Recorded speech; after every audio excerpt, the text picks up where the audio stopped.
샬롬, 반갑습니다. 토요일 날 또 성경 공부 함께 참여하신 여러분들을 축복합니다. 자, 우리 잠시 기도하고요. 또 토요 성경 공부를 시작하도록 하겠습니다. 기도합시다.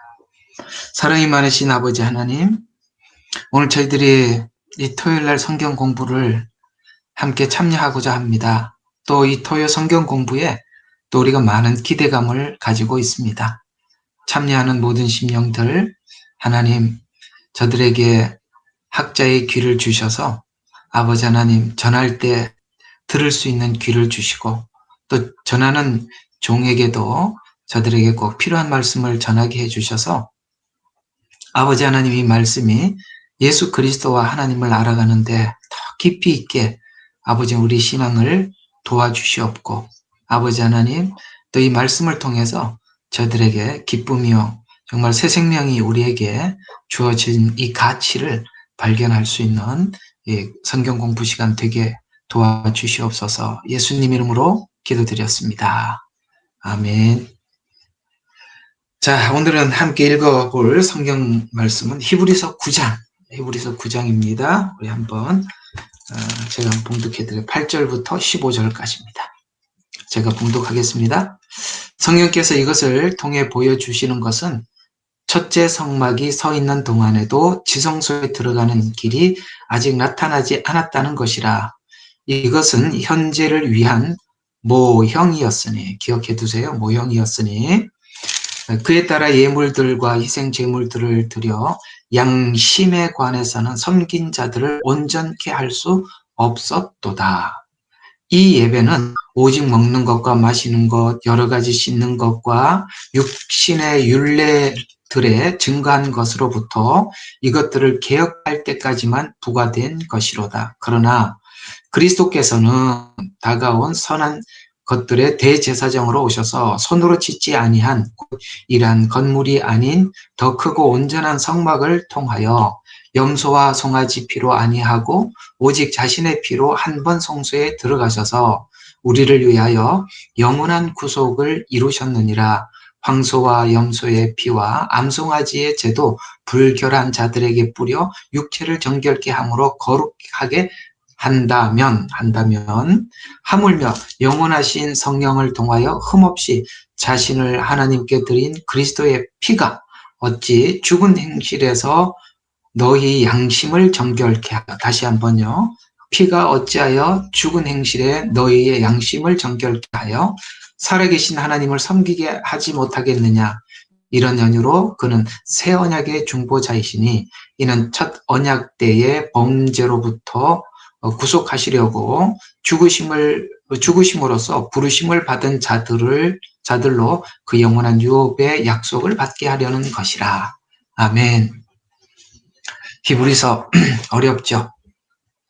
어려운 만큼 깊은 진리를 담고 있어요.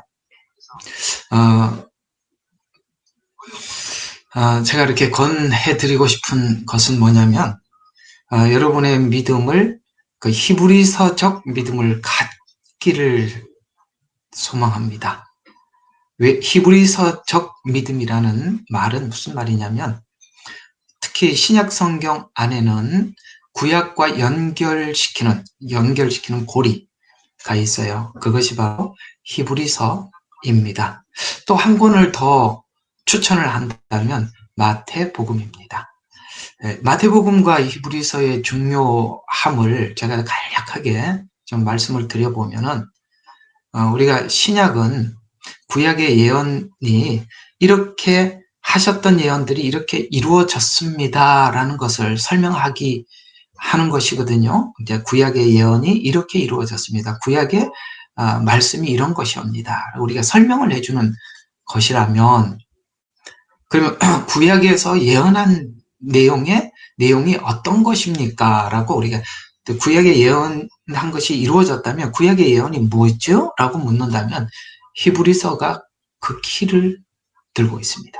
그러니까 여기 히브리서에 보면 크게 예언 같은 거는 없지만 가장 중심이 되는 게 뭐냐면 제사, 그다음에 율법, 그다음에 대제사장의 역할, 이런 것들이거든요. 이렇게 보면은 히브리서가 기록하고 있는 것은 대부분이 모세 오경과 관련이 있겠죠. 그런 내용들은 모세 오경 이야기니까요. 그러니까 모세 오경에서는 그 율법, 제사 이런 것들을 하나님께 어떻게 받고 그 다음에 율법을 어떻게 받았으며 그 다음에 제사는 어떻게 드리는가 이런 이야기를 했다면 신약에 와서는 그 율법이 우리 구원받는데 어떤 역할을 했고 그 다음에 이 제사는 다른 말로 은혜입니다. 제가 오늘 이제 제사 이런 말을 쓸 때마다 여러분은 은혜라는 말로 받아들이면 되겠습니다. 율법은 율법 그대로예요. 그러나 제사라는 단어를 쓸 때는 은혜라고 받아들이고 이해를 하시면 여러분들의 이해가 될 것입니다. 그래서 히브리서는 구약의 그 모세에게 주셨던 율법이 무엇이었으며 또 제사는 무엇이었는가를 이 히브리서가 자세히 설명을 해주고 있단 말이죠. 그러니까 히브리서는 예수님이 오시고 난 이후에 적은 글이잖아요. 그러니까 구약은 예수님이 오기 전이에요. 그러니까 다 예언으로 남아 있겠지만 그 예언 중에 가장 중요한 예언이었던 십자가의 예언. 그 십자가의 예언. 그것이 우리에게 어떤 구원에 어떤 것을 주시는 것입니까?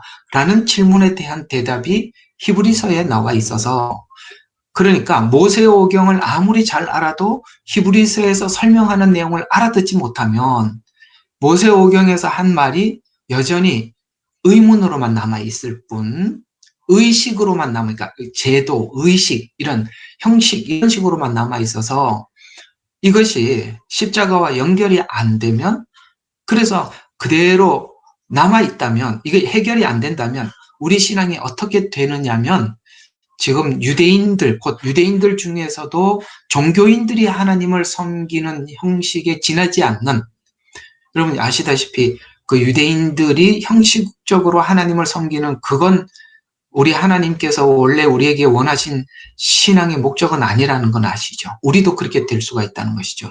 그러니까 구약을 아무리 많이 알아도 히브리서에서 설명하고 있는 이 내용을 이해하지 못하면 구약은 구약 그대로 의문으로 남아있다 이 말입니다. 그런 차원에서 히브리서가 굉장히 중요해요. 그래서 이렇게 보면 돼요. 히브리서는 예언, 그 다음에 모세오경은 예언, 그 다음에 히브리서는 그 예언의 성취가 구체적으로 어떤 것이냐.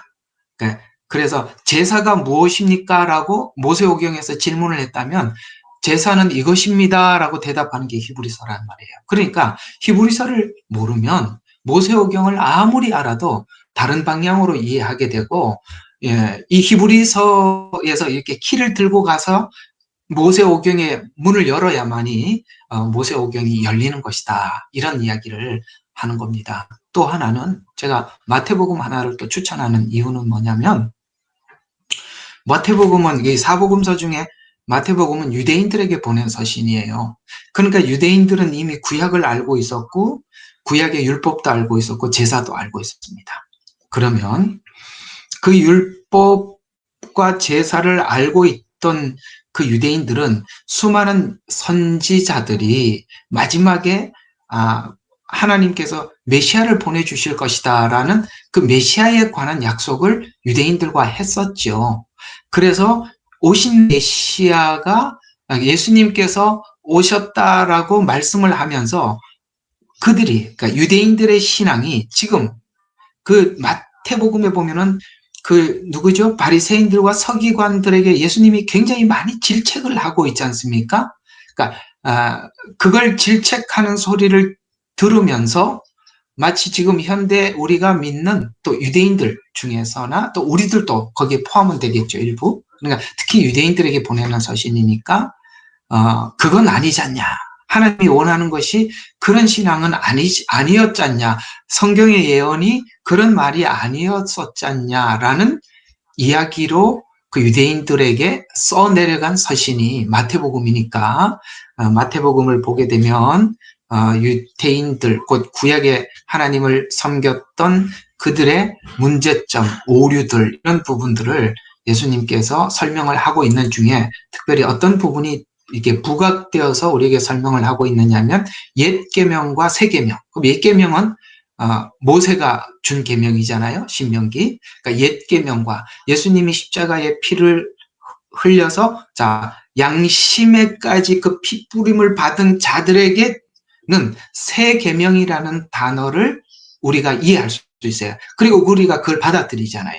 옛 계명은 하나님의 은혜와 사랑을 경험하지 못한 상태에서 받은 계명이라면 새 계명은 우리를 대속해서 십자가에 피 흘려 대신 죽은 은혜를 아는 자들에게 준 계명이라는 차원에서 옛 계명과 새 계명이라고 표현을 하고 있는데, 자, 오늘 복잡한 이야기 처음부터 왜 이렇게 했냐? 자, 여기를 한번 보세요. 오늘 이 이야기를 좀 설명해주고 들어가려고 하는 겁니다.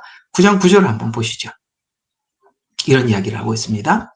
자, 7절부터 한번 보죠. 둘째 성막은 대제사장이 1년에 한 번 들어가되, 요거 이제 대속죄일에 대한 이야기입니다. 피 없이는 들어가지 아니하였으니 이 피가 자신과 백성들의 잘못을 위하여 드렸던 것이라. 그러니까 그러니까 1년 동안 지었던 죄 때문에 하나님 앞에 제사를 드렸는데 대제사장이 뭘 가지고 갔다? 피. 지금 여기 대제사장이라는 단어, 피라는 단어, 이것도 기억해 두세요. 그 다음에 피를 가지고 들어갔다고 한다면 어떤 제물이 희생이 됐다는 이야기가 되죠. 오늘 여러분들에게 자주 설명한 것처럼, 하나님께서 아담에게 아담아 어디 있느냐고 불렀을 때, 그 아담을 불렀을 때 하나님은 이미 가죽옷을 들고 오셨다고 했죠.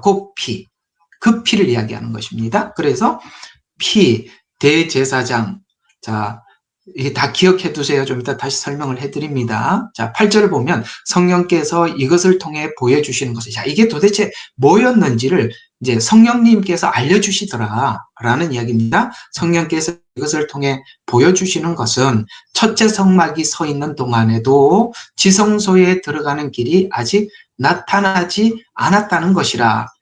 그러면 이 첫째 성막은 모세가 세운 성막을 이야기하는 것입니다. 그래서 왜 첫째라고 이야기하느냐면 그러니까 첫째 성막은 모세가 세웠지만 왜 첫째라는 표현을 하냐면 둘째 성막이 있다는 얘기죠. 그래서 첫째가 있다는 얘기를 하는 거거든요. 그러니까 첫째는 뭐와 관련이 있느냐면 짐승의 피와 관련이 있고, 첫째 성막은 구약의 모세가 준 율법과 관련이 있습니다. 그러면 둘째 성막은 예수님이 세운 성막인데, 그 성막은 어디까지? 우리의 마음속에 성령님이 들어와 계시죠. 마음속에 성령님이 들어와 계셔서 그 마음속에서 우리에게 그 마음에 들어온 성령님은 우리에게 어떤 식으로 말씀을 하고 있냐면, 자, 마음속에 들어왔다 그랬어요. 자, 9절 한번 봐요. 자, 그것은 현재를 위한 모형. 오늘 이 모형을 좀 설명을 해드리려고 합니다. 자, 현재를 위한 모형이었으니 그에 따라서 예물과 희생 제물들을 드려도, 자, 양심에 관해서는 섬긴 자를 온전케 할 수 없었다. 그 첫째 성막에서 드렸던 제사는 짐승을 가지고 1년에 한 번씩 하나님께 제사를 가지고 죄 용서함을 받기 위해서 들어갔지. 그러나 죄 용서함은 받았을지라도 그들의 양심을 바꿔놓지는 못했다. 첫째 성막의 한계예요. 율법은 우리 양심, 우리 마음 자체를 바꿔놓지는 않았습니다. 바로 그 얘기를 하고 있는 것이죠. 자, 그러면 둘째 성막에 대해서 이제 11절부터 나와요. 이게 이제 둘째 성막을 예시하는 것입니다. 그러나 왜요? 앞에 있는 내용하고 이제 연결시켜서 그러나 접속사잖아요. 자, 그러나 그리스도께서는 다가올 선한 것들의 대제사장으로 오셔서, 아까 여기 7절에도 보면은 대제사장이 있었어요. 그런데 그 대제사장은 1년에 한 번 혼자 들어가서 피를 가지고 백성들의 잘못을 위해서 드렸지만 양심에 관한 그 양심까지는 바꿔놓지 못했다라고 말씀을 했어요. 7절부터 10절. 그러나 예수님의 제사는 어떤 차이가 있느냐? 이 구약 제사와 어떤 차이가 있느냐? 그리스도께서는 더 다가올 선한 것들의 대제사장으로 오셨어요. 손으로 짓지 아니한, 앞에 성막은 사람이 지었죠.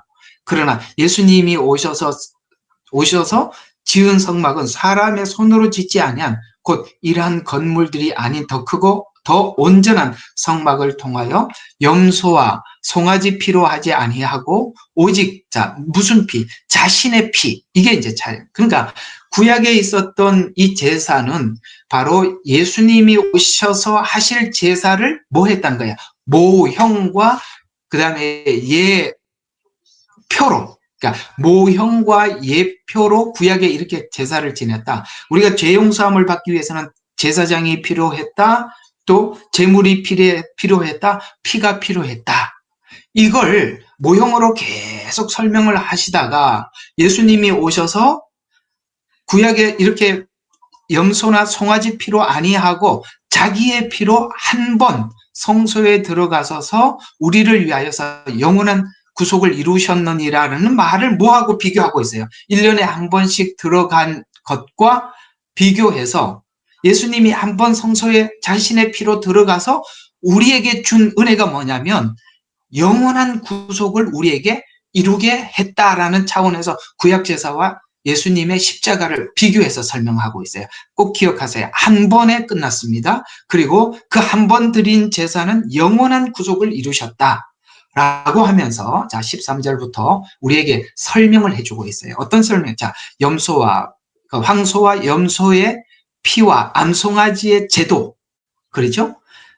불결한 자들에게 뿌려 육체를 정결케 함으로써 거룩한다면, 그 다음에 요건 구약제사 13절은, 14절은 예수님께서 신약에서 십자가가 어떤 것이냐를 설명을, 하물며 영원하신 성령을 통하여 흠없이 자신을 하나님께 드린 그리스도의 피가, 아까 피가 어찌하여, 어디까지 했냐면 우리 죽은 행실에서, 그 다음에 너희 하나님 죽은 행실에서 너희 양심을 정결케 하며, 구약은 양심까지는 정결케 못했는데 예수님의 피는 양심까지 정결케 해서 살아계신 하나님을 섬기지 못하겠느냐라고 말을 해서, 이게 바로 성화라는 거예요. 이게 바로 성화라는 거야.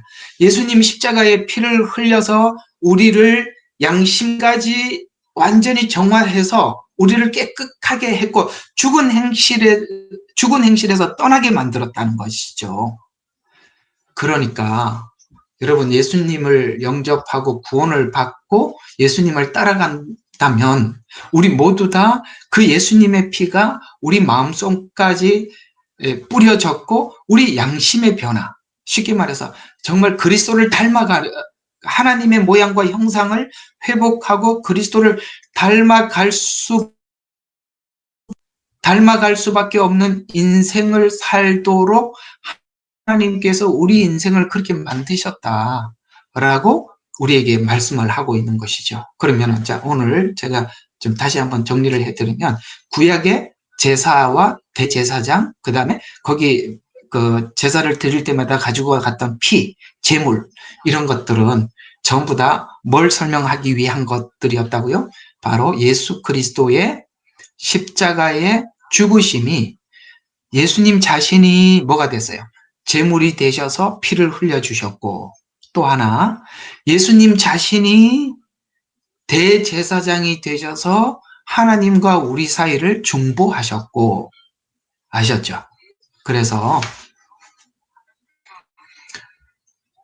예수님께서 십자가에 죽으셔서 부활하시고 승천하셔서 하나님 우편 보좌에 앉아 계시면서 성령님을 보내주셔서 손으로 짓지 아니한, 구약에서는 손으로 지었지만 예수님 십자가 죽음 이후에 손으로 짓지 아니한 성전, 우리 자체가 성전이 되어서 주님이 우리 마음속에 들어와 계신다라고 이렇게 설명을 하고 있는 것이죠.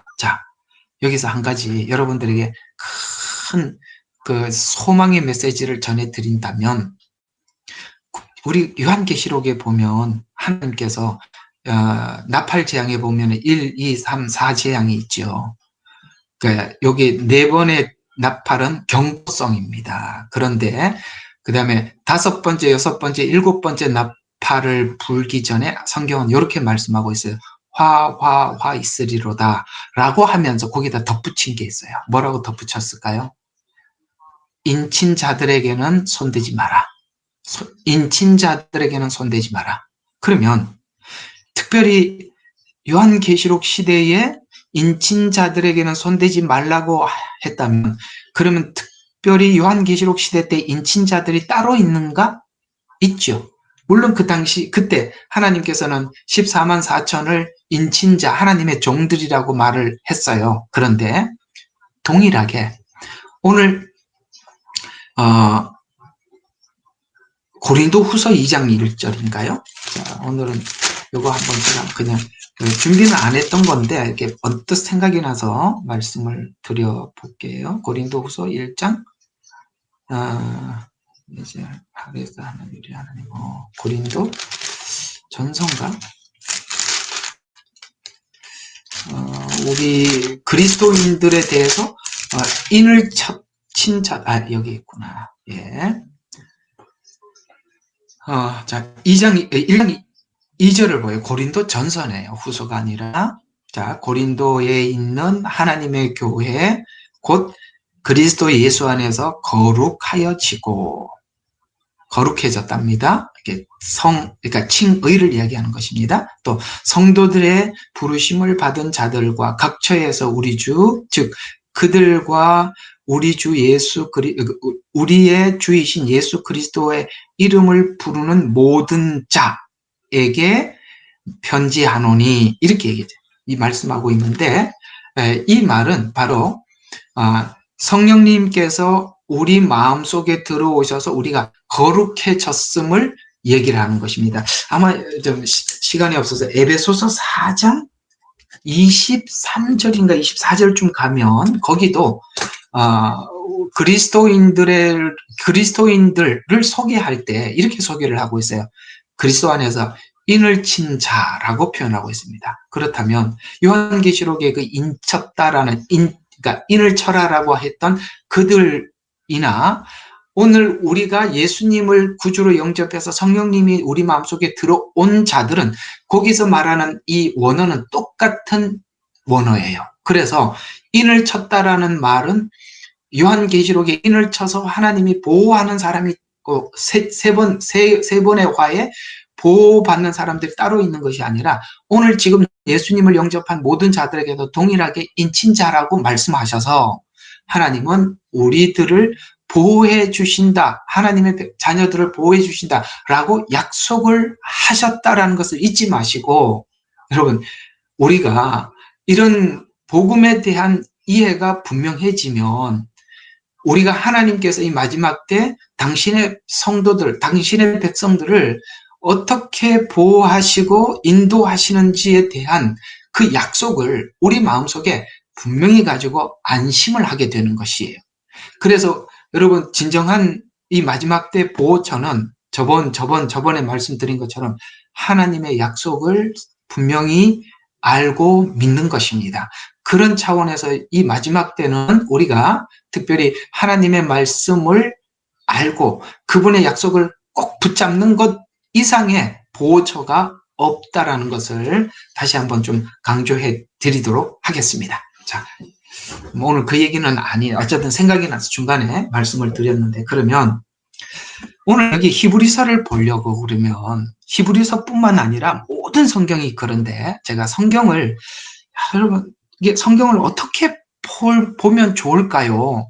제가 오늘 여러분들에게 이 성경을 보는 한 두 가지 관점을 좀 설명을 해드리고 싶어요. 이걸 한번 여러분들에게 설명을 듣고 나면 성경을 볼 때 많이, 그러니까 한 내용을 가지고 많은 내용을 연결시켜서 볼 수 있게 되는데요. 자, 두 가지 관점 꼭 기억해 주세요.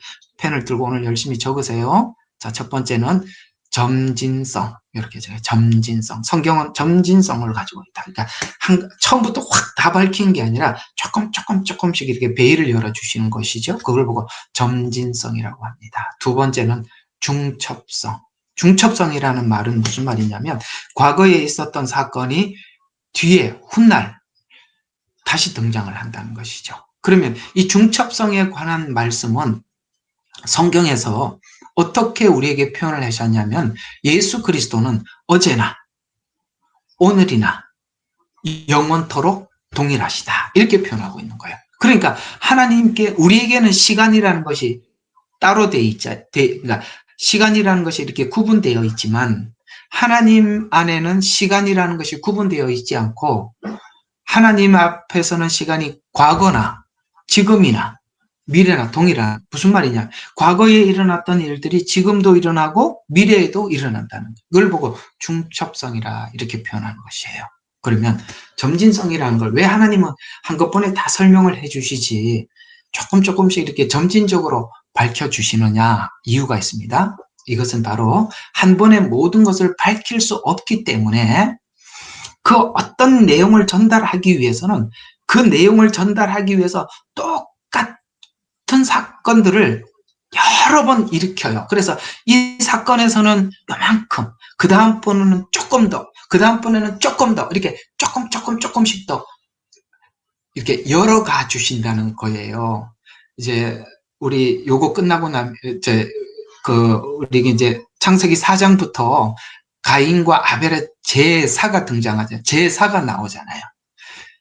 제사가 여기 있다는 것은 에덴 동산에서 추방된 이후에 하나님과 우리 사이가 관계가 이렇게 딱 단절되고 끊어진 게 아니라 하나님과 우리 사이의 관계가 연결되어 있다. 죄 용서함을 받을 수 있는 길이 있다라는 걸 하나님께서 우리 사이를 끊어놓은 게 아니라 이렇게 연결되어 있다라고 설명하기 위해서 가인과 아벨의 제사를 집어넣어놨잖아요. 그래서 아벨과 가인의 제사는 짧게 하나님과 관계가 끊어지지 않았구나 이런 정도밖에 우리가 이해를 못하지만 그러면 이걸 구체적으로 어떻게 이루어 가실까라는 질문은 12장 아브라함부터 점점 서서히 설명이 더 깊어져 가는 겁니다. 그 다음에 모세 때 와서 성막을 짓고 그 다음에 아주 구체적으로 어떤 절기, 안식일, 그 다음에 대속죄일 뭐 이런 제도들을 우리에게 설명을 해서 조금 더 확장시켜서 설명하고 있고 솔로몬 성전 이렇게 해서 구약에서는 계속 이렇게 쭉 설명을 하고 있다가 성전이 무엇인지 제사가 무엇인지 죄사함을 어떻게 받는 것인지 하나님이 조금씩 설명하셨다가 그 모든 총체적인 제사의 주인공인 예수님이 등장하셔서 한 번에 아까 성경에 한 번 성소에 들어가셔서 영원한 구속을 이루셨느니라 라는 이 말을 이걸 이해하기 위해서는 하나님은 긴 역사를 통해서 밝혀주셔야만 했던 것이고 그러면 왜 역사를 통해서 시간 이게 다른 역사를 통해서 설명을 해야 되느냐 기독교는 이 성경은 바로 하나님께서 우리 인간 역사 속에 개입하셔서 구원을 역사를 통해서 설명하려고 하는 이유는 인간이 만든 다른 종교들은 신화에 불과하기 때문에 그렇습니다. 우리가 믿는 하나님이 신화 같은 신이 아니라 창조하시고 창조를 주관하셔서 우리 인간을 실제적으로 구원하신 하나님이라는 것을 우리에게 알려주려면 역사 속에 들어와야지요. 역사가 아니면 신화가 되니까 그래서 역사를 통해서 설명하였고 역사를 통해서 설명을 하되 우리가 한꺼번에 알아들을 수가 없으니까 뭐를 통해서 점진적으로 가르쳐 주셨다. 그러면 이걸 이 점진적으로 설명하는데 가장 포인트가 뭐냐? 오늘 히브리서를 보면 바로 모세오경과 히브리서를 보면 가장 핵심이 되는 것이 뭐라고요? 바로 초림 때 오신 십자가 사건이죠. 십자가 사건은 어떤 창세기 1, 2장에 나오는 우주 만물을 창조하는 창조 사건이 하나님의 100 가운데 1, 2%밖에 지나지 않는다면 십자가 사건은 나머지 99% 이상이 99% 이상이 십자가 사건에 모든 초점이 맞춰져 있어요. 창조는 하나님 앞에 아무것도 아니에요. 그러나 그 십자가에서 하신 창조는 뭐냐면, 오늘 여기 본문대로 표현하자면 우리의 양심 속에 피를 뿌려서 우리 양심을 바꿔놓은 사건이거든요. 그래서 계속 말씀을 드리지만 창조는 하나님이 말씀으로 하셨어요. 그러나 우리 마음을 바꾸기 위해서는 하나님이 죽어서 하셨다고요. 그럴 만큼 하나님 성경의 가장 핵심이 되는 것이 뭐냐면 히브리서, 바로 구약에 있는 이 제사, 이런 내용들이 가장 중요하다는 걸 꼭 기억하시고 보시면 되겠습니다. 그래서 여러분들이 성경 속에 어느 구석에서 보시더라도 십자가를 볼 수 있어야 되고, 그 십자가의 약속으로 성경을 쭉 관찰할 줄 아는 그런 시선을 가져셔야 되는 것이에요. 그래서 바로 이 십자가가 가장 중요한 것인데, 그걸 보고 오늘 모형이라, 여기 구절을 보니까 현재를 위한 모형이었으나 라고 표현하고 있는데, 이걸 다른 말로 예표라 이렇게도 성경은 밝히고 있습니다. 예를 들어서 왜 하나님께서는 이렇게 중첩성을 가지고 점진성을 가지고 그 다음에 중첩성을 가지고 이렇게 설명을 하셨었냐면, 자, 이런 겁니다. 제가 두 가지를 계속 이렇게 연속해서 설명해 드리면, 예를 들어서 바벨론 70년이라는 포로 생활과 마지막 때에 있을 7년은 같은 의미와 성격을 가지고 있단 말이에요. 그러니까 이 7년을 이해하기 위해서는 바벨론 포로 생활을 이해하지 못하고는 7년을 잘못 푼다 이 말이에요. 오해하게 된단 말이에요. 똑같은 의미와 성격을 가지고 있다라는 것입니다. 그래서 구약에 있는 선지서 전체가 뭘 설명을 하려고 하는지 알고 요한계시록을 보지 않으면, 요한계시록은 한 권으로 따로 풀면 분명히 잘못되는 것입니다. 그래서 그 앞에서 70년 포로 생활의 의미와 7년의 예표가 같고, 예표라고 했으니까요. 모형 예표. 그 다음에 또 이스라엘의 정혼과 결혼, 그러니까 정혼을 어떻게 하고 결혼, 이런 이야기들은 예수님의 정혼은 초림에 해당하고 재림은 결혼에 해당하는 거죠. 그래서 이미 정혼과 결혼을 통해서 초림이 무엇이고 재림이 무엇인지 예표로 설명을 했었죠. 또 하나, 7개의 절기는 초림과 재림을 예표하는 거죠. 유월절, 무교절, 초실절, 오순절은 초림과 관련이 있다면, 그 다음에 나팔절, 대속제일, 초막절은 재림과 관련이 있다는 것이죠. 그래서 하나님은 7대 절기와 절기를 통해서 초림의 성격과 재림의 성격이 어떤 것인지 설명을 해요. 대표적으로 이 초림은 씨를 심는 거라면, 재림은 곡식을 거두는 추수와 관련이 되어 있다. 그런 측면에서 7대 절기는 그런 의미를 가지고 있고, 또 제사는 지금 우리가 히브리서에서 제사를 굉장히 신랄하게 아주 계속 이걸 신랄하게 풀고 있는데, 이 제사는 십자가가 무엇인지를 설명하는 예표가 되고, 또 과거에 수많은 전쟁, 여기 성경에 보면 전쟁이 많이 나오잖아요. 그 전쟁 가운데 하나님께서 개입하셔서 승리하게 하시고 뭐 이런 전쟁들이 많이 나옵니다. 이런 전쟁들은 마지막 때 있을 7년 가운데 있을 그 전쟁의 예표가 되듯이, 이런 형태의 해석들은 성경에서 아주 기본이 되고 수없이 많이 우리에게 이걸 이런 식으로 설명을 해주고 있다는 거예요. 자, 이해가 가시죠? 하나님은 홀로 어느 날 갑자기 이 자리에서 여기서 한 군데에서만 하나님이 이렇게 설명한 게 아니라 이미 계속 설명해 오고 있었다라는 측면에서 바로 점진성, 기억해 두세요. 자, 점진성이 이미 설명했던 것을 뒤쪽으로 가면서 점점 그 설명이 강화되어 있다라고 이해하시면 됩니다. 또 하나는 중첩성이에요. 자, 두 번째는 중첩성. 자, 중첩성이 의미하는 것이 뭐냐면, 성경은 사건이 동일한 성격을 가지고 있는 것이 많이 있어요. 사건이 동일한 성격을 가지고 있는, 예를 들어서 제가 목요일 날 여러분들에게 말씀드리고 있는 아브라함 이야기나 그 다음에 야곱 이야기도 보면은 이쪽은 아브라함은 칭의를 설명하기 위해서 아브라함의 인생 전체를 통해서 우리가 이렇게 하나님 앞에 의롭다함을 입었다라는 설명을 하기 위해서 애를 썼다면, 야곱의 일생의 사건을 통해서 우리에게 전달하고 싶어 하는 메시지는 구원받은 자들이 어떻게 성화를 이루어가는가, 이걸 설명하기 위해서 야곱의 생애 전체를 동원했다고 그랬죠.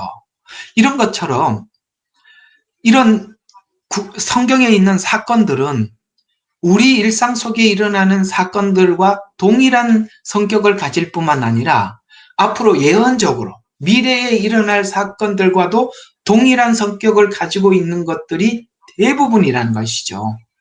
그래서 이런 중첩성을 보면 이런 중첩성들이 있어요. 중첩성에는 성격이 유사한 그런 유사한 내용들도 많이 있는데, 예를 들어서 아마겟돈 전쟁과 곡과 마곡의 전쟁, 유브라데 전쟁, 이런 그 7년 중간기에, 그 다음에 후반기에 천년 왕국 끝날 무렵에 나타나는 이런 전쟁들은 공격 대상 자체가 다 예루살렘이고, 그 다음에 그 공격하러 모여드는 그 종족들이 또 비슷한, 그래서 어떤 곳은 보면 아마겟돈 전쟁과 곡과 마곡의 전쟁을 섞어서 설명을 하고 있어요.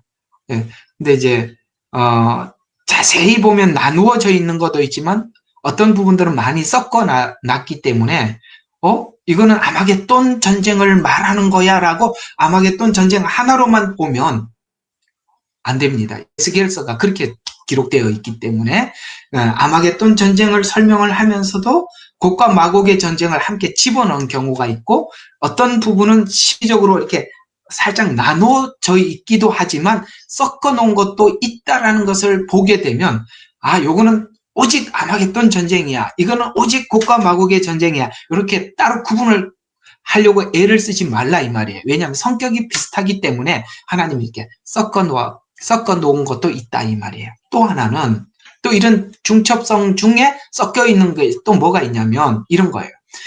천년 왕국과 새하늘과 새 땅에 대한 이야기가 시간으로 자꾸 구분을 해놓은 곳에서는 천년 왕국, 천년이니까 천년으로 이렇게 구분을 해놨지만, 새하늘과 새 땅은 영원한 나라잖아요. 영원하잖아요.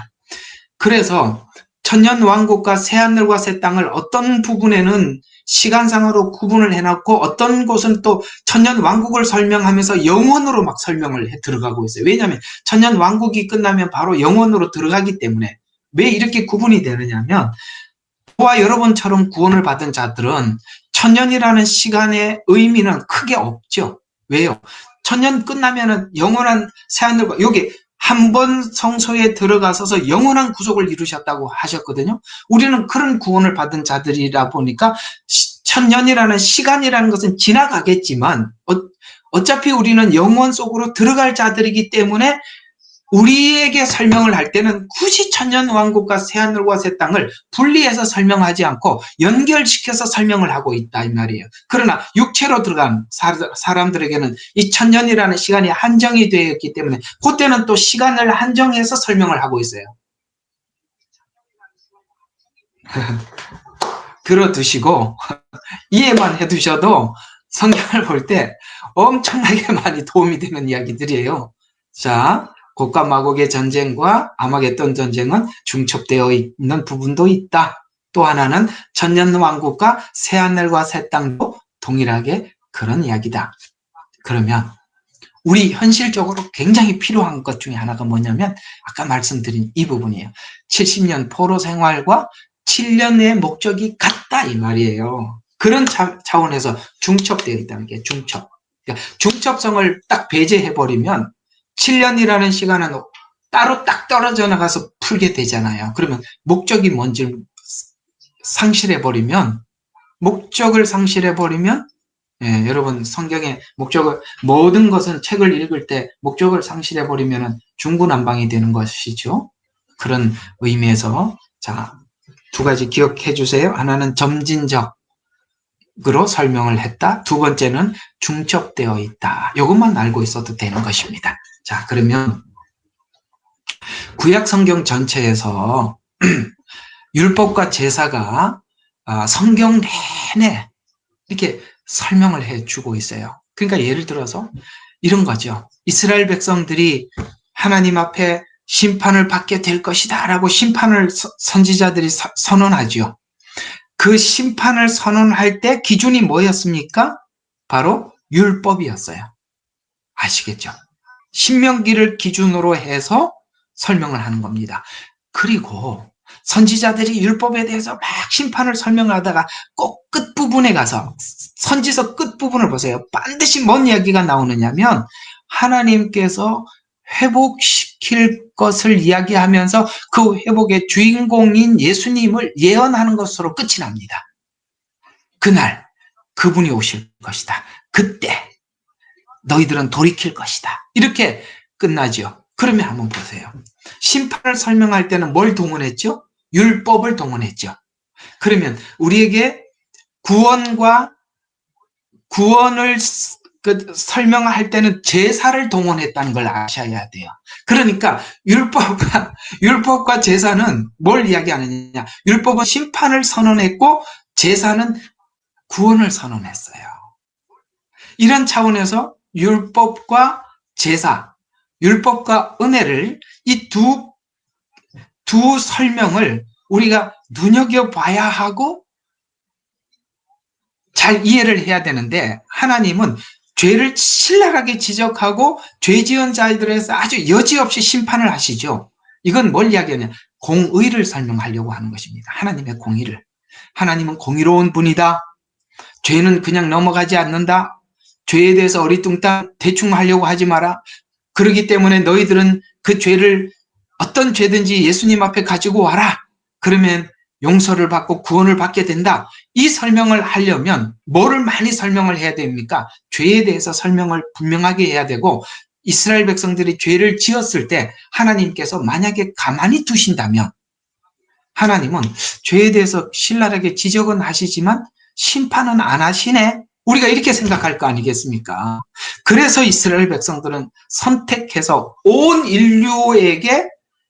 인류를 심판하시는 하나님이라는 것을 이스라엘을 심판하면서 우리 모든 인류에게 동일하게 하나님은 죄에 대해서 심판하신다, 그냥 넘어가지 않는다라는 것을 이스라엘을 통해서 전 세계에 설명을 하고 있는 것이죠.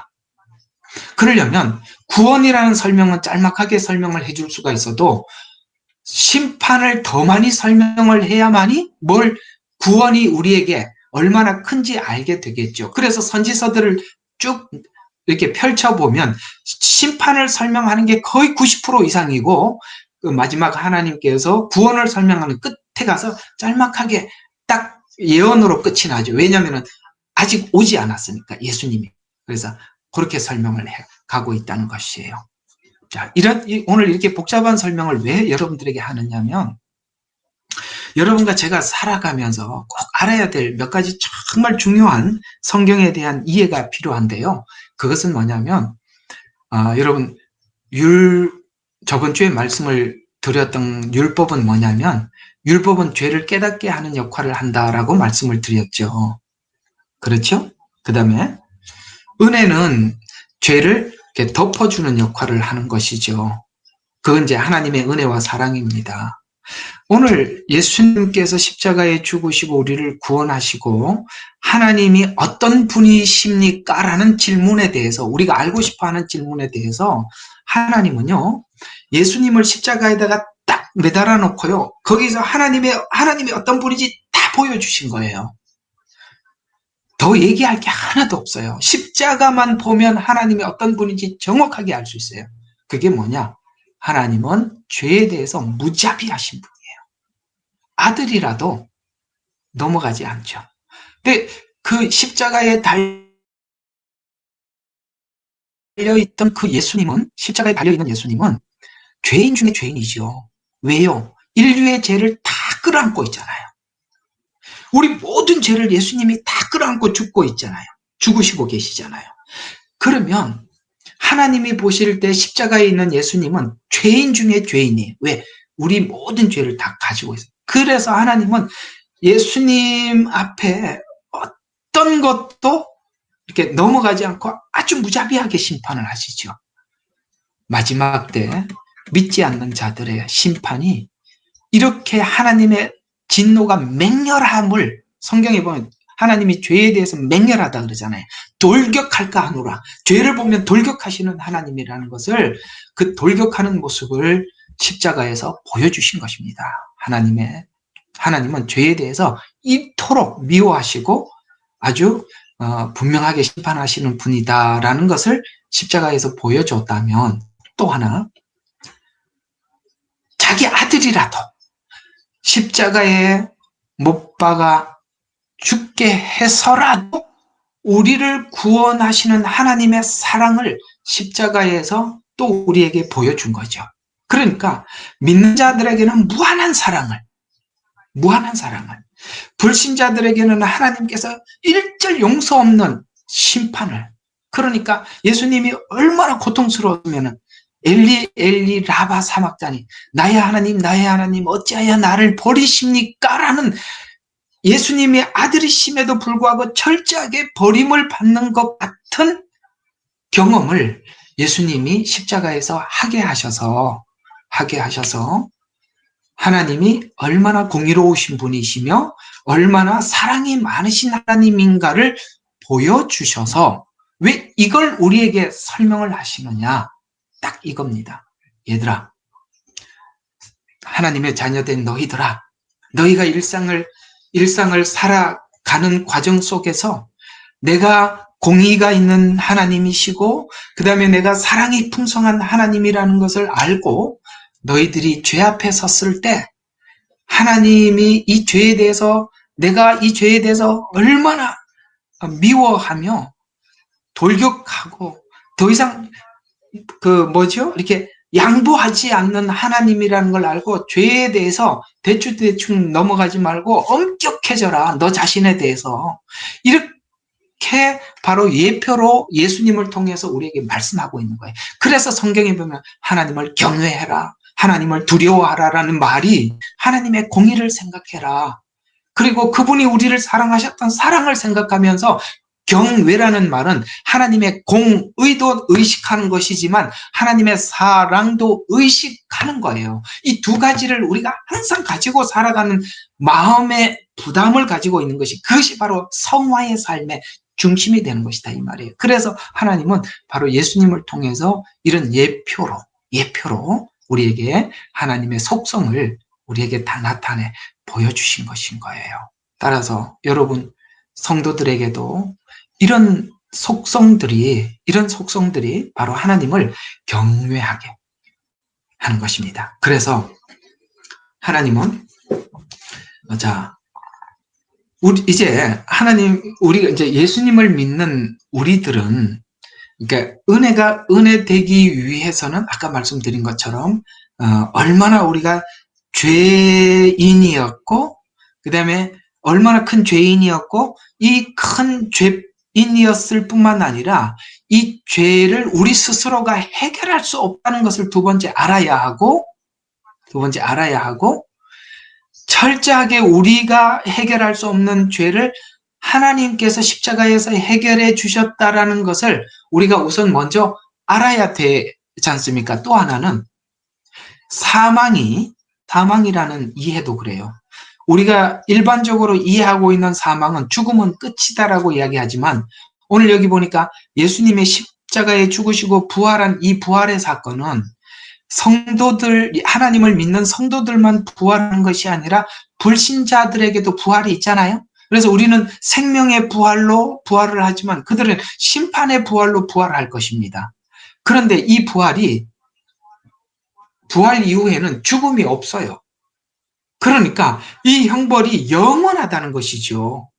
그래서 하나님께서 은혜를 가르쳐 주기 전에 우리가 우선 뭘 알아야 되는 거죠?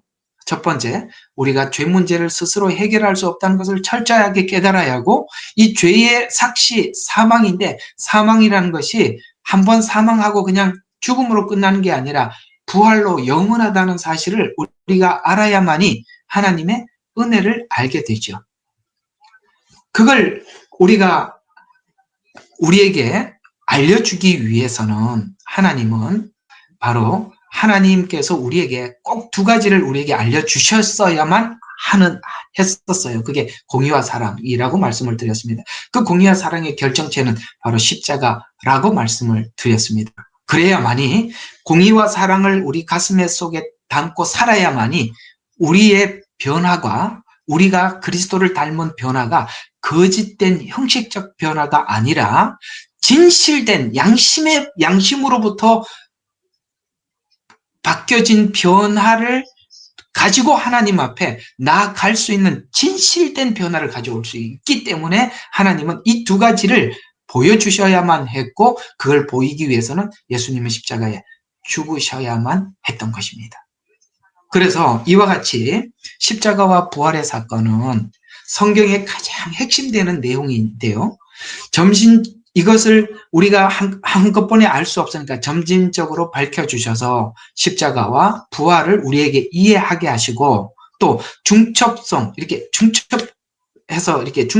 통해서 예수님께 일어났던 이런 일, 하나님이 심판하시고, 그다음에 우리를 위해서 대속하시는 무한한 사랑, 그러니까 공의와 사랑을 우리에게도 알려주셔서 이런 삶이 예수님의 십자가의 죽음과 부활의 삶이 우리가 추상적인 신앙이 아니라 실제적으로 매일매일 삶 속에서도 일어나야만 한다라고 예수님의 삶을 통해서, 그 사건을 통해서 우리에게 전달하고 있는 거예요. 그렇다면 여러분, 우리가 가지고 있는 신앙의 연구 대상, 관심사가 어디여야 한다고 생각하세요? 어디여야 한다고 생각하세요? 마지막 때 되는 이런 일들에 대해서 우리가 더 많이 아는 거, 이런 거 별로 중요하지 않습니다. 진짜 중요한 것은 성경이 가장 많이 우리에게 전달해주고 싶어하는 십자가의 죽음과 부활의 비밀이 우리의 삶 속에서 내가 죽고 그리스도가 살아나는, 이것을 하나님이 목적해서 모든 것을 다 쏟으셨다면 바로 여기에 대해서 우리가 그 비밀에 대해서 알기를 원해야 하고, 그걸 알기 위해서 애를 써야 하는 거예요. 요즘은 그래도 이 텔레그램 방에서 마지막 때 이야기 자꾸 이렇게 불안한 이야기보다는 우리가 복음적인 이야기로 조금씩 돌아가는 거 참 감사하게 생각해요. 그런 이야기들이 더 많이 가셨어야 돼. 왜냐하면 우리는 지금 그런 게 불안한 게 아니라, 우리는 아까 말씀한 한 번 성소에 주님이 들어가셔서 우리를 위해서 영원한 구속을 이루었는데, 영원을 받아놓고도 왜 이렇게 두려워하십니까? 영원을 받아놨잖아요. 그런데 뭐가 그렇게 두렵냐 이 말이에요. 하나도 두렵지 않습니다. 우리는 하나님의 약속대로 이루어질 줄로 믿는 것에 대해서 조금도 의심하지 않을 만큼 하나님은 계속 복음을 계시해 주시고, 여러분 각 개개인에게 계시해 주시고, 우리는 그 믿음이 충분히 하나님께서 계속 우리에게 공급해 주고 있는 거예요. 그래서 신앙이 실제적인 삶에서도 매일 죽는 삶을, 자기를 부인하는 삶을 실제적으로 살아라는 거예요. 이게 그냥 외우는 성경 구절이 아니라 주님이 죽으시고 부활하신 이 일이 우리 일상 속에서도 일어나야 한다라고 우리에게 주님은 말씀하고 있는 것입니다. 따라서 성화의 삶이란 하나님의 공의와 사랑을 삶으로 실천하면서 사는 삶인데, 십자가는 율법과 그 다음에 제사가 동시에 드러나는 그 하나님의 속성을 우리가 세상 사람들 가운데 보이며 살아라라고 말씀하신 이 말씀이 마태복음에 말씀하시는, 너희는 세상의 소금이요 너희는 세상의 빛이라. 너희가 만약에 세상에 소금의 역할을 하지 못하고 빛의 역할을 하지 못한다면 세상에 그 무엇으로 짜게 할 것이고 무엇으로 그 빛을 비출 것이냐라고 하나님께서 우리에게 그렇게 질문을 하시는 것입니다. 자, 우리 복음의 점진성과 중첩성, 그리고 그것이 우리에게 삶에서 드러나게 하기 위해서 그토록 하나님은 또 설명하고 중첩적으로 설명을 하고 더 점진적으로 설명을 했었습니다. 라고 일단은 성경을 보는 안목을 여러분들에게 좀 한번 설명을 했습니다. 그 율법에 대한 율법과 제사 오늘 두 번째 시간인데 뭐 그런 이야기를 좀 중점적으로 하시지 왜 이렇게 앞에 뭐 점진적이냐 뭐 중첩이냐 뭐 이런 얘기를 하시느냐. 예, 이 이야기가 그만큼 여러분들에게 설명하기 어려운 이야기라서 그런 겁니다.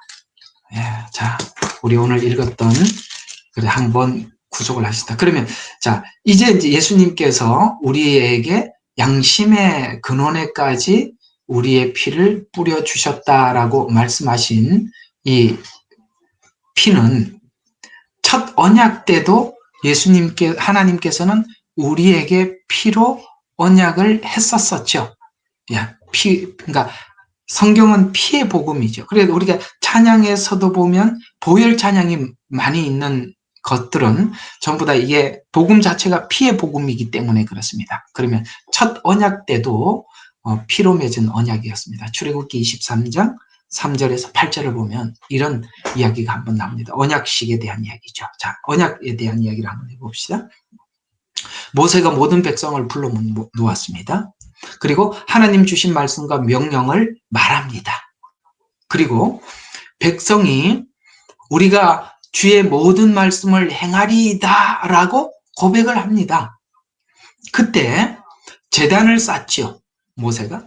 그리고 12지파를 따라서 12기둥을 세웁니다. 그리고 번제와 화목제를 드려서 그때 드린 제물의 피를 받아가지고 반은 제단에 뿌리고 반은 백성에게 뿌리면서 이렇게 선언을 합니다. 이것은 언약의 피다 라고 이야기하죠. 이 모든 말씀이 너희와 맺으신 언약이라 하여서 피로 언약을 맺습니다. 자, 성경은 처음부터 하나님과 우리 사이에 맺었던 언약은 피로 맺은 언약이었어요. 이걸 보고 첫 언약이라고 표현하기도 하고 그렇습니다. 그러면 왜 피로 언약을 세운다라는 말의 뜻은 무엇이냐면 이런 이야기가 되는 것입니다. 만약 이 언약을 서로 간에 약속을 하고 선언을 하고 약속을 했을 때 지키지 않으면 이 짐승의 죽음과 같이 이걸 어기는 자는 반드시 죽을 것이다 라는 뜻에서 피의 언약이에요. 그래서 오늘 모세가 이렇게 제단에 피를 뿌리고 이스라엘 12기둥을 세우고 거기다 피를 뿌린 것은 율법을 그들에게 선언했을 때 우리가 지키겠습니다. 우리가 모든 말씀을 행하리이다 라고 했잖아요. 그래서 만약에 지키지 않을 때 죽음을 면할 수 없다는 그런 뜻이에요. 그러면 모세는 지금 피로 언약을 이스라엘 백성과 하나님 사이에 언약을 맺고 있는데 그러면 이 언약은 이미 430년 전에 아브라함과 했던 언약에서 하나님은 이 언약을 설명을 했었어요. 자, 아브라함과 언약을 했을 때 어떻게 언약을 했느냐? 자, 아까 보면은 모세와 이스라엘 백성들 사이의 언약은 우리가 지킬 거냐라고 너희가 지키겠느냐라고 했을 때 지키겠습니다라고 고백하니까 피를 뿌렸어요. 그리고 너희들 지키지 않으면 죽을 거야. 이 짐승이 죽은 것처럼 이렇게 얘기를 했는데 이미 430년 전에 아브라함과 언약을 할 때 이렇게 언약을 맺은 적이 있어요. 자, 이 두 언약을 비교해 보라는 거예요. 창세기 15장 6절과 6절에서 17절까지 이야기 함축해서 설명을 하면 그러니까 아니요. 자, 16절부터 17절이네요. 자, 아브라함이 하나님을 믿으니 주께서 그에게 그것을 의로 여기셨다. 여기 칭의입니다. 이런 거는 적어 놓으세요. 칭의입니다. 의로 여기셨더라. 아브라함이 주 하나님이여, 이제 하나님께서 자기를 의롭게 하고 우리로 말하면 칭의가 됐습니다. 그럴 때 하나님이여, 내가 이 땅을 유업으로 얻을 줄 어떻게 알리이까? 여기 말하는 이 땅을 유업으로 얻을 줄 어떻게 알리이까라는 이 땅은 우리가 지금 소망하고 있는 하나님 나라입니다. 천국이에요. 하나님이 이 땅을 유업으로 얻을 줄 어떻게 알리이까 하더라. 주께서 3년 된 그다음에 염소, 순양, 산비둘기, 집비둘기를 취하여 쪼개놓고 이제 아브라함이 하나님 앞에 제사를 드리기 위해서 기다리고 있었죠. 그런데 잠시 조는 사이에 성경은 이렇게 표현하고 있습니다. 취하여 쪼개놓고 그 다음에 그 쪼갠 것을 마주 대하고 이렇게 놓아두었다가 17절에 가서는 아브라함이 졸고 있는데 해가 어두워져서 연기 나는 가마가 보이며 불타는 등이 쪼갠 고기 사이로 쑥 지나가죠. 원래 이스라엘 그 당시에 언약식을 할 때는 아까 여기 이스라엘 백성들이 과 제단에 반 이렇게 피를 뿌리는 것과 같이 그 당시 언약식은 어떤 짐승을 잡아놓고 반을 갈라놓고 두 사람이 손을 이렇게 마주 잡고 그 쪼갠 고기 사이로 이렇게 지나가는 겁니다. 요게 그 당시 언약식이에요. 이렇게 손을 잡고 지나가죠. 그래서 지나가는 두 사람 중에 누군가가 이 언약을 어긴다면 여기 있는 짐승이 죽은 것처럼 앞으로 둘 중에 하나는 죽을 거야 라고 하는 것이 그 당시 언약식의 방식이었어요. 그렇게 아브라함과 하나님이 언약을 하자고 해놓고 하나님 혼자 쑥 지나가 버리셔요. 이제 이게 복음이 딱 눈에 들어오죠. 네, 그렇습니다. 오늘 여기 이스라엘 백성이 지키겠느냐라고 물었을 때 우리가 모든 말씀을 행하리이다 라고 했어요. 그래서 피를 반반 뿌렸어요. 근데 이스라엘 백성들은 계속 이 말씀을 말은 고백은 했지만 율법을 지키지 못했죠. 그래서 이스라엘 백성들이 율법을 지키지 못한 것을 아브라함 때 하나님은 이미 어떻게 약속하셨다고? 그 둘 중에 누군가가 죽어야 되는데 죽어야 될 대상은 우리였죠. 그런데 하나님께서 대신 죽음으로 인해서 우리가 죽어야 될 자리를 대속했죠. 이 대속에 대한 구원을 이미 아브라함에게 430년 전에 이미 말을 했었었고 그 다음에 430년 후에 이스라엘 백성들 사이에서 이스라엘 백성들 앞에서 하나님께서 이 율법을 통해서 언약을 행함으로써 뭘 가르쳐요? 율법은 우리가 지키지 않을 때 죄의 삭은 사망이라는 것을 가르쳐 주는 것에 불과했고 첫 번째 율법의 목적은 우리가 죄인이라는 것을 알게 하는 데 목적이 있고 그 다음에 그 죄의 삭은 사망인데 예수님께서 십자가에 죽으셔서 우리의 사망을 대신해 줌으로써 우리가 그 죄와 사망에서 건짐을 받은 이후에 우리가 다시 하나님의 율법을 바라봤을 때 구원을 받은 자들은 아까 오늘 히브리서 9장에 이 피가 어디까지 했다고요? 14절. 자, 영원하신 성령을 통하여 흠없는 자신을 하나님께 드린 그리스도의 피가 어찌 우리를 어디에서 바꿔놨어요? 죽은 행실이 살아나게 만들더라는 거예요. 죽은 행실이 살아나게 하고 그 다음에 양심을 정결케 하고 그리고 하나님을 섬길 수 있게 만들었다라고 우리에게 말씀하고 있는 것입니다. 여러분 이런 관점에서 구원을 이해하지 못하고 교리적으로 이해하는 것은 전부 다 가짜예요. 우리가 분명히 죽은 행실이 살아나게 되어 있고 그 다음에 양심이 정결하게 되어 있고 하나님을 섬길 수 있습니다. 예, 복음은 분명히 그런 능력이 있어요. 왜요? 하나님께서 쪼갠 고기 사이로 홀로 지나가셔서 우리를 첫 번째 죄인인 걸 알게 해주셨고 두 번째는 우리가 양심의 변화로 인해서 이제는 하나님의 말씀을 내가 내 양심을 가지고 스스로 하나님을 섬기게. 그래서 자기를 부인하는 것이 하나님의 강요에 의해서 부인하는 것이 아니라 내 스스로 하나님의 영광을 드러내기 위해고 하나님께 영광된 삶을 살기 위해서 내 스스로가 자기 자신을 부인하는 자가 되었다. 그래서 오늘 양심상 지은 죄를 우리가 양심으로부터 정결케 만들었다라고 성경은 그렇게 말씀하고 있는 것입니다. 요약하면 이런 이야기예요. 여러분, 율법의 첫 번째 역할은 죄인인 걸 알게 해주신다면 율법의 두 번째 역할은 이제는 내가 그 율법을 억지로 지켜나가는 것이 아니라 내 스스로가 양심의 회복에 의해서 자유의지가 하나님의 말씀을 스스로 지키는 자로 변화되게 해 주셨다라고 말씀하고 있는 것이 성경이 우리에게 하는 말씀입니다. 자, 그러면 양심이 우리 마음속에까지 뿌려졌다라는 이 말을 또 구약적 제사 관점에서 한번 또 설명을 해드리면 이런 이야기가 되겠는데요. 자, 여러분, 율법 그러면은 613가지 율법이 있고 그 대표적인 율법 하면 우리가 이해하는 대로 십계명이죠. 십계명이 율법의 대표입니다. 그런데 여러분 그 법궤를 보면 법궤 안에 3가지가 있었다고 성경은 말씀하고 있는데 하나는 아론의 쌍난 지팡이. 그건 뭐냐면 이스라엘 백성들 그 아론의 쌍난 지팡이는 성령님을 상징하는 겁니다. 지팡이 이스라엘 백성들을 인도했던 그다음에 만나는 생명의 떡인 예수님을 상징하고 있고 그다음에 또 하나는 법궤 속에 십계명 그 계명을 하나님이 모세에게 주셨죠. 그러니까 삼위일체 하나님을 상징하는데 계명은 하나님을 상징하고 있고 쌍난 지팡이는 성령님을 상징하고 있고 만나는 예수님을 상징하고 있습니다. 그런데 그 법궤 안에 뭐가 있습니까?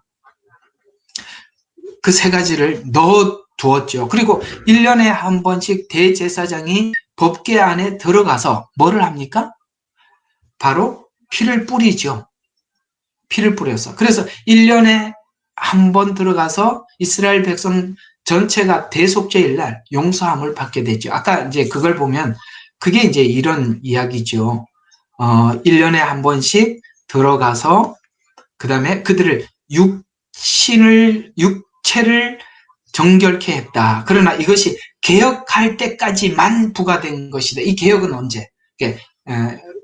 예수님이 오기 전까지만 이렇게 계속 했었다라는 그 개혁할 때까지 그렇게 했다라고 이야기하고 있는데 이 제사법은 바로 예수님 십자가에 흘린 피가 무엇인지를 바로 이 법궤 안에 있는 이 하나님을 상징하는 삼위일체 하나님을 상징하는 것을 의미하는데 그 법궤 위에 피를 뿌린 것은 그때는 법궤 위에만 뿌렸지만은 예수님께서 흘린 십자가 위에서 흘린 피가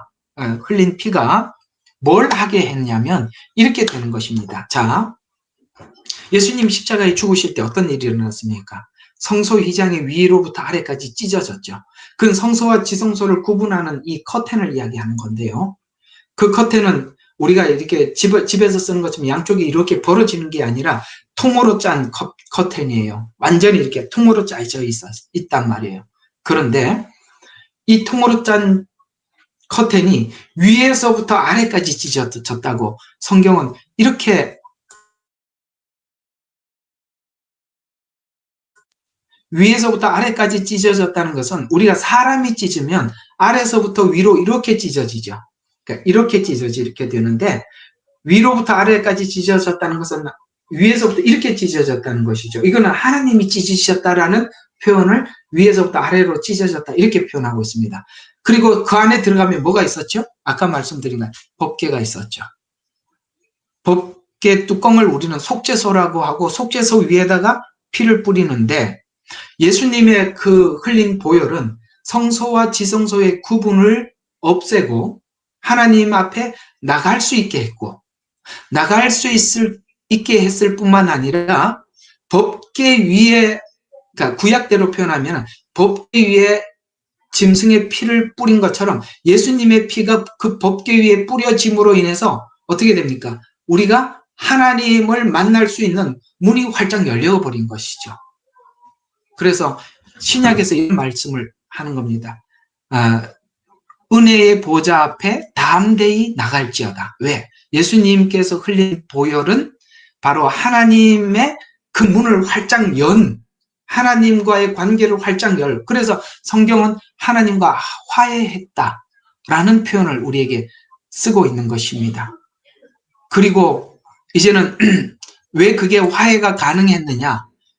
예수님께서 흘린 보혈은 우리의 양심까지 뿌려져서 이제는 에덴 동산에서 아담과 하와가 선악과를 바라보고 유혹을 받고 먹었었지만은 이제는 우리가 그런 유혹 앞에서도 내 스스로가 거절하는, 양심까지 뿌려져서 그것을 거절하고 하나님이 기뻐하는 자로 살도록 우리 자신을 이렇게 바꿔놓은, 이렇게 바뀌어진, 그래서 하나님을 내 스스로가 내 자유의지 안에서 하나님을 섬기는 자로 하나님이 바꿔줬다라고 우리에게 그렇게 말씀하고 있는 것이죠.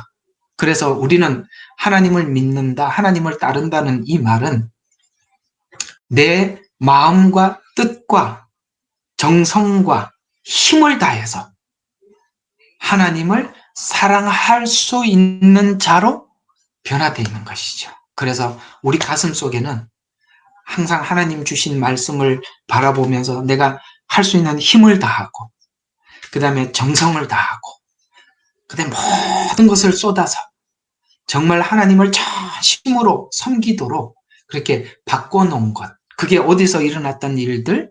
바로 십자가에서 일어났던 일들이다라고 말씀을 하고 있습니다. 그러면 십자가에서 그 양심상 지은 죄까지 우리를 바꿔주셨다라는 말을 제사에서는 오늘 이제 제사니까 제사에서는 어떤 식으로 설명을 하고 있느냐면, 성경에 보면은 5대 제사, 좀 더 표현하면 6대 제사인데 보통 기본적으로 5대 제사라고 이야기를 합니다만, 그 5대 제사 중에서 정말 중요한 제사가 뭐냐면 속건제와 속죄제가 있어요. 제가 월요일 날 지금 그 제사 지금 그 교회에서 설교하고 그다음에 이렇게 올려드리기도 하고 우리 예능방에도 올려주고 이제 그 이제 계속 좀 참고하시면 좋습니다. 속죄제와 속건제가 있어요. 그러면 이 속죄제와 속건제는 뭐냐면 알고 지은 죄, 모르고 지은 죄. 우리 이런 말 자주 하죠. 그러니까 알면서도 죄 짓고 몰라서 죄를 짓고 이런 것들을 포함해서 우리는 속죄제다, 속건제다 이렇게 표현을 하는 것입니다. 그러면 우리가 알고 지었던 모르고 지었던 그건 다 죄잖아요. 그렇죠. 그러면 우리는 예수님께서 십자가에서 죽으신 그 죽으심은 뭐냐면 속죄제와 속건제로, 물론 화목제로도 죽으셨습니다. 번제로도 죽었고, 그러나 가장 중요한 이 죄를 용서하는 관점에서 봤을 때는 속죄제와 속건제를 의미하는데, 여기서 알고 지은 죄, 모르고 지은 죄, 알면서도 죄를 짓는 것은 양심을 속이는 일이죠. 그런데 예수님의 피가 우리 양심에까지 뿌려짐으로 인해서 양심이 무엇으로 통제를 받습니까? 무엇으로 제동이 걸립니까? 하나님의 은혜와 그분의 사랑이 내 죄 앞에 섰을 때 제동을 걸지요. 하나님이 기뻐하지 않아. 그 하나님이 원하는 게 아니야. 라고 우리에게 마음을 주실 때, 우리가 어떤 알면서도 눈을 속이는 것 같이 죄를 짓는 그 죄 앞에서 우리가 스스로 그렇지, 하나님이 기뻐하지 않는데 내가 이 죄를 지을 수 없지라고 돌아설 수 있게 되었죠. 바로 이것이 바로 양심까지 그 죄를 뿌렸다는 것은 속죄제와 속건제의 주인공인 예수님이 우리의 거기까지, 이젠 죄 앞에서 우리가 더 이상 그 죄를 이렇게 받아들이지 않고 돌아설 줄 아는, 바로 거기까지 우리의 죄를 용서해 주셨다라는 차원에서 바로 화해하셨다. 하나님이 만족하셨다. 그래서 우리가 하나님이 기뻐하시고 만족하는 성도들의 삶은 죄를 스스로 돌이키고 거절할 때 하나님이 정말 기뻐하는 그런 삶이 되는 것입니다. 그것이 바로 자기를 부인하는 삶이죠. 또 자신을 드리는 과정이 예수님께서 또 자발적으로 들으셔서 하나님께 향로운 제물이 되셨다라고 예수님의 그 십자가의 죽음을 설명을 하고 있는데, 에베소서 5장 2절에 이 말씀을 이렇게 설명을 하고 있습니다. 에베소서 5장 2절에 보면 그리스도께서 너희를 사랑하신 것 같이, 자, 그리스도께서 뭐 한 것처럼요? 너희를 사랑한 것 같이 향기로운 제물과 생축으로 하나님께 드리셨느니라 라고 이렇게 말씀을 하셔서 우리에게 에베소서 5장 2절에서 말씀하시면서 우리에게 주신 메시지는 이겁니다. 너희도 그 하나님이 우리를 사랑한 것 같이 너희도 하나님을 사랑하는 마음으로 너희의 생축, 그러니까 살았지만 죽은 자로, 로마서 12장 1절에 살았지만 죽은 자로 생축으로 드려라. 예수님께서도 우리에게 그렇게 본을 보여주셨다. 빌립보서 2장 5절과 8절에 보면은 예수님은 하나님이시지만 스스로 그 자리를 버리고 이 땅에 오셔서 우리를 위해서 스스로 십자가에 죽으셔서 우리를 구원한 것처럼 스스로 이렇게 한 것처럼 빌립보서 2장 1절과 4절처럼 살으래요. 자, 그러면 예수님 죽은 건 이렇게 우리를 위해서 이렇게 죽으셨다는 건 알겠는데 그 예수님의 그 죽음이 우리로 하여금 이렇게 살아라라고 말씀하신 이렇게 살아라가 어떤 부분이고 어떤 분야냐 그거 한번 볼 필요가 있어요. 자, 한번 2장 1절에서 4절 한번 보겠습니다. 그러므로 그리스도 안에서 어떤 격려나 사랑의 위로나 사랑의 교제나 인정이나 자비가 있다면 같은 생각이 되어서 같은 사랑을 가지고 하나 되고 한 생각이 되어 너희는 나의 기쁨을 이루라. 어떤 일에도 다툼이나 허영을 따라서 하지 말고 오직 생각의 겸손함으로 남을 자신보다 존중하고 각자 자기 일만 돌아보지 말고 남의 일도 돌아보라. 여러분 이게 굉장히 어려운 요구라는 거 아시겠습니까? 격려, 위로, 그 다음에 누구에게 인정을 받거나 누구에게 자비를 베풀고 그러면 사람들이 어떤 생각이 듭니까? 야, 내가 누구를 격려했어. 그래서 저 사람이 격려를 받아서 다시 회복한 거야. 내가 사랑의 위로를 통해서 넘어지고 절망한 사람들을 일으켜 세웠어. 그 다음에 누군가 당신 고맙습니다라는 인정을 받을 때나 내가 다른 사람에게 뭔가 자비를 베풀 때나 여러분 이때가 우리가 가장 위험한 때라는 거 아십니까? 아시죠?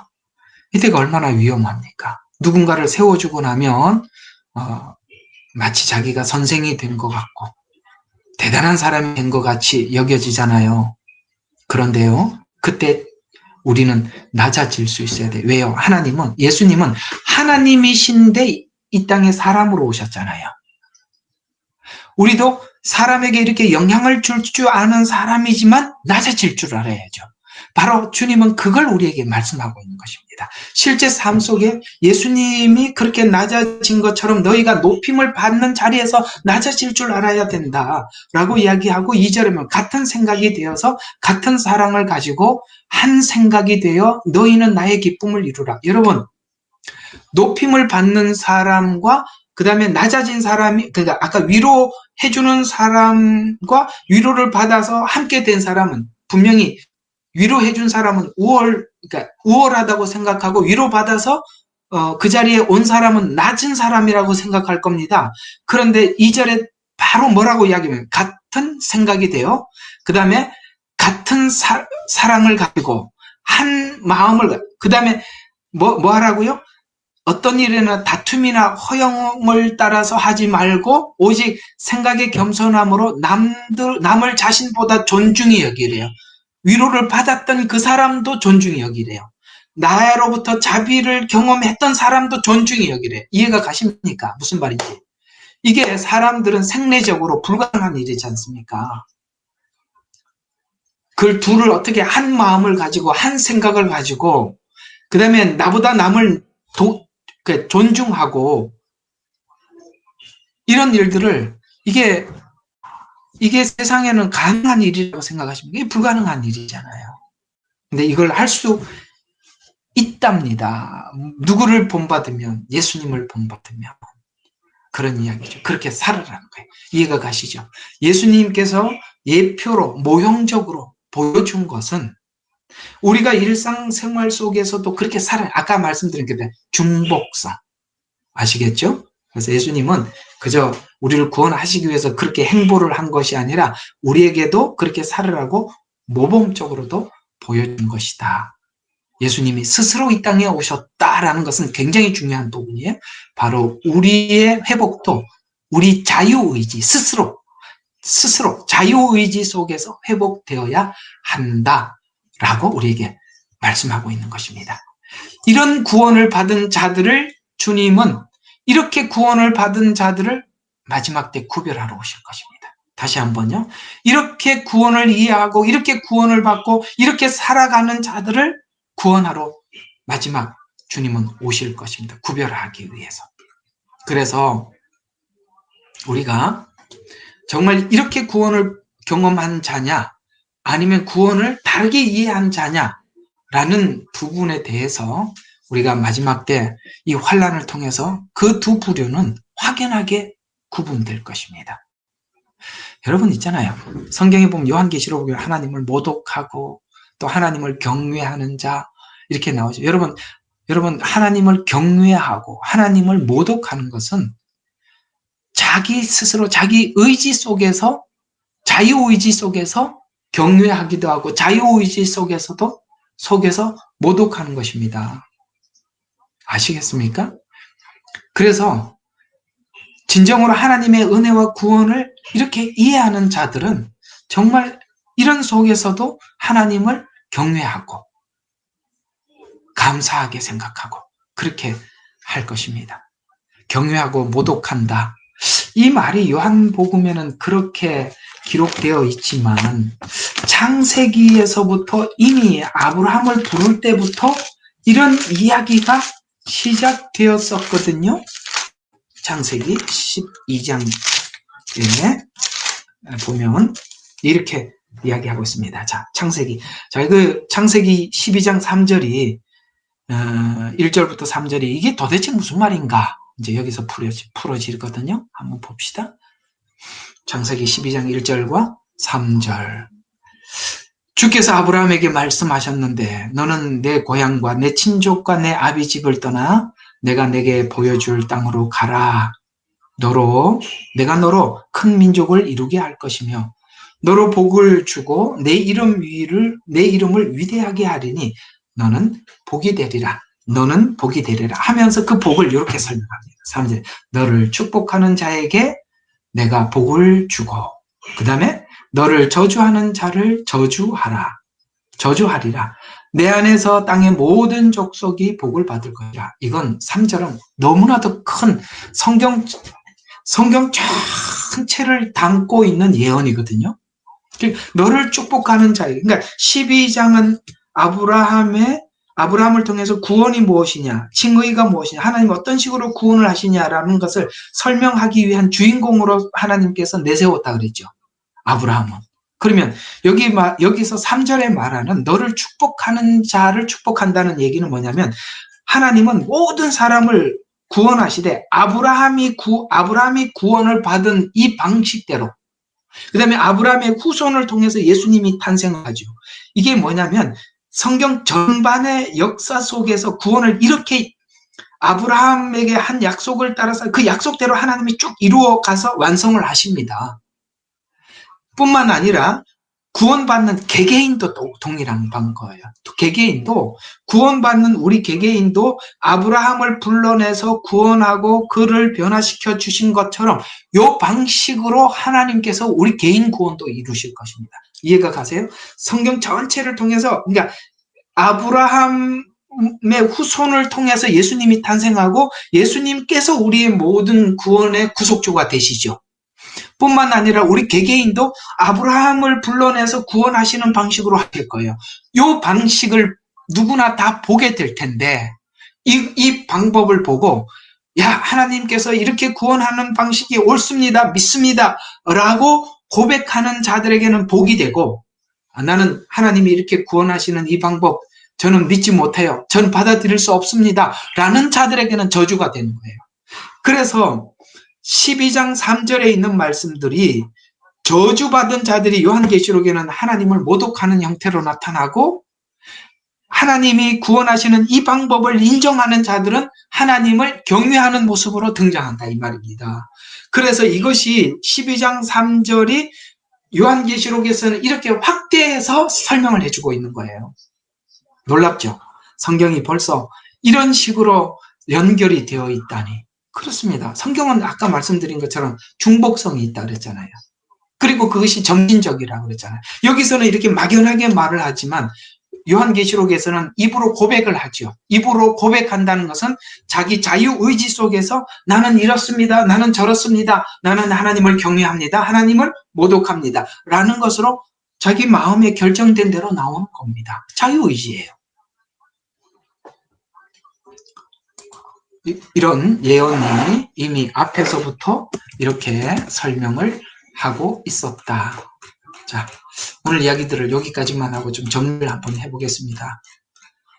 1시간 반 동안 여러분들에게 이렇게 설명을 하고 있지만 사실은 제가 여러분들에게 이렇게 강의를 하면서 항상 느끼는 거는 여러분 1시간 반이라는 긴 시간이지만 설명한 내용은 그다지 많지 않을 거예요.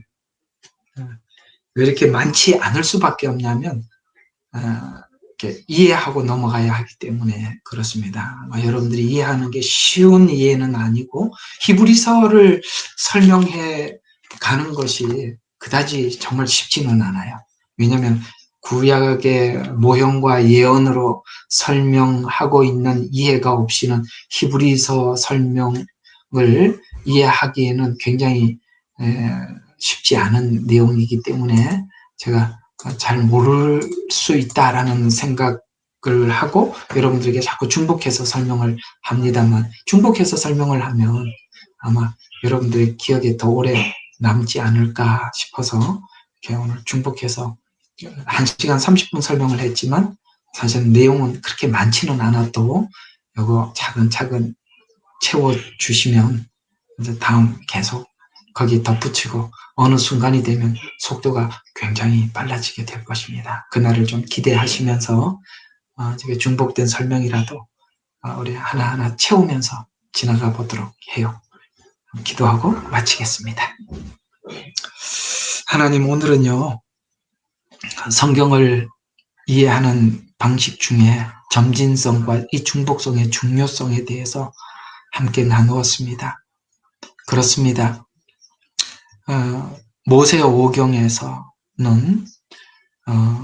이렇게 어떤 사건이나 제도들이나 모형들이나 예언들이 그러니까 예언식으로 이렇게 예표로 많이 나와 있어서 이것이 무슨 이야기인지 우리에게 궁금증을 유발하게 만들지만 성경 전체를 통해서 조금 더 점진적으로 밝혀주셔서 결국은 이 십자가와 그리스도를 우리가 이해하기까지 이렇게 하나님 점진적으로 설명해 주지 않으면 우리가 이해할 방법이 없습니다. 그래서 하나님께서는 우리의 모든 것을 고려하여 주셔서 그 역사를 속에 들어오셔서 우리에게 점진적으로 밝혀주심을 감사합니다. 또한 우리는 미래 예언에 대한 이해가 참 하고 싶지만 이해가 잘 안 되는 우리들을 위해서 앞으로 일어날 그 예언을 이해하기 위해서 앞에서 이미 어떤 사건들을 통해서 미래에 일어날 이 예언이 어떤 성격을 가지고 어떤 목적을 가지고 있는지를 앞에서 설명해 주시고 뒤에 다시 그 예언을 말씀해 주셔서 이 예언이 도대체 무엇을 목적하고 있고 어떤 방식으로 이루어질 것인지에 대해서 우리로 하여금 알아차리게 도와주시니 감사합니다. 그러니 성경 구석구석을 통해서 십자가를 발견하고 그 구속의 은혜를 발견할 뿐만 아니라 그 하나님의 공의와 그 하나님의 무한한 사랑을 우리가 보게 해주시고 무엇보다 이방을 찾는 사랑하는 당신의 백성들은 하나님의 그 은혜와 사랑의 혜택을 볼 줄 아는 그 혜택을 입을 수 있는 우리 성도들이 다 되도록 하나님 축복하여 주시옵소서. 토요 성경 공부를 하나님께서 주관하여 주셔서 전하는 종이나 듣는 하나님의 백성들의 사이에 하나님의 놀라운 은혜가 교감되도록 인도하여 주실 줄 믿습니다. 감사드리옵고 예수님 이름으로 기도드렸습니다. 아멘. 감사합니다.